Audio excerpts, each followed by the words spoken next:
Hello everyone, today in this video I am going to discuss the question number 1 और उसके जो और में क्वेश्चन है हिंदी भी पेपर का। सो द क्वेश्चन नंबर 1 और से क्वेश्चन नंबर 4 तक जो है आपके 12 मार्क्स के क्वेश्चन है और चॉइस दी गई है आपको, राइट।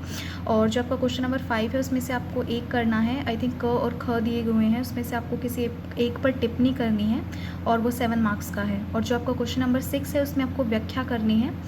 तो जो व्याख्या है वो तो आप तभी कर पाओगे जब आपको जो चैप्टर्स के बारे में जो है अच्छे से पता होगा।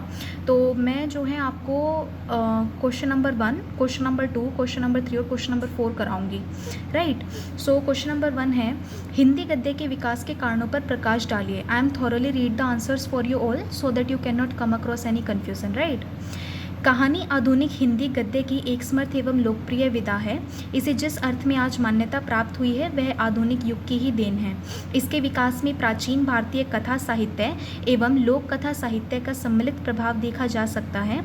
इस प्रभाव को आत्मसात कर वह अपने व्यक्तित्व को निखार देती हुई सभी दृष्टियों में समृद्ध हुई है। इसकी विकास यात्रा 100 वर्ष की अवधि परिधि में सीमित है और इस अवधि में इसने अपेक्षाकृत अधिक संपन्नता प्राप्त की है। वस्तु और शिल्प दोनों दृष्टियों से हिंदी कहानी में क्रांतिकारी प्रयोग हुए हैं। आधुनिक कहानीकारों ने नए प्रतीकों, बिंबों और व्यंजनाओं से हिंदी कहानी को सजाकर इसे कलात्मक श्रेष्ठता प्रदान की है।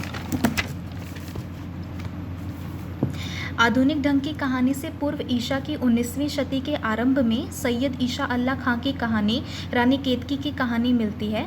कतिपय कथा समीक्षक इसे हिंदी की प्रथम कथा मानते हैं, परंतु वस्तु और शिल्प की दृष्टि से इसे आधुनिक कहानी की कोटि में रखा जाता है। सरस्वती सुदर्शन इंदु के प्रकाशन से ही कहानी को मौलिक व्यक्तित्व प्राप्त हुआ है। प्राय इतिहासकारों ने सरस्वती के प्रकाशन के साथ हिंदी कहानी का प्रारंभ स्वीकार किया है। इसका अपना ऐतिहासिक महत्व है। आरंभिक कहानीकारों में माधव प्रसाद मिश्र, मन की चंचलता, रामचंद्र शुक्ल 11 वर्ष का समय आदि के नाम गिने जा सकते हैं।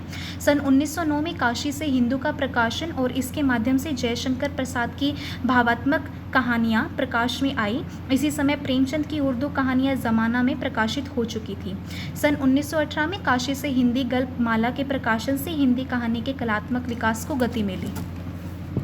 जयशंकर प्रसाद हिंदी के सर्वतोमुखी प्रतिभा के धनी साहित्यकार हैं।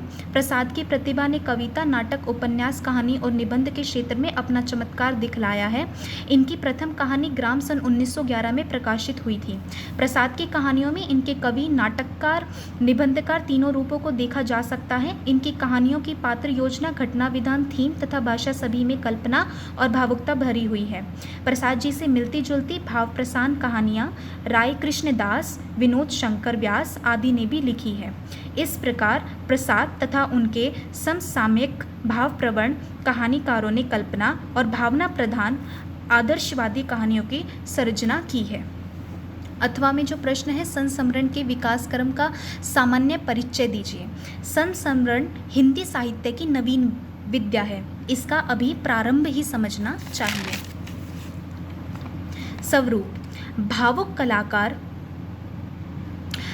कलाकार जब अतीत की अनंत स्मृतियों में से कुछ स्मरणीय अनुभूतियों को अपनी कोमल कल्पना से अनुरंजित कर व्यंजनामूलक संकेत शैली में अपने व्यक्तित्व की विशेषताओं से विशिष्ट बनाकर रोचक ढंग से यथार्थ रूप में व्यक्त करता है, तब उसे संस्मरण कहते हैं। इस प्रकार संस्मरण के मूल में अतीत की स्मृतियाँ रहती हैं, जो व्यक्तिगत संपर्क का परिणाम होती हैं, जिन्हें लेखक सजीव यथार्थ रूप में अभिव्यक्ति करने का प्रयत्न करता है। स्वयं लेखक या संस्मरण केवल महत्वपूर्ण बातों को ही अभिव्यक्त नहीं करता, अपितु छोटी से छोटी बातों को भी सुंदरता के साथ अभिव्यंजित कर देता है।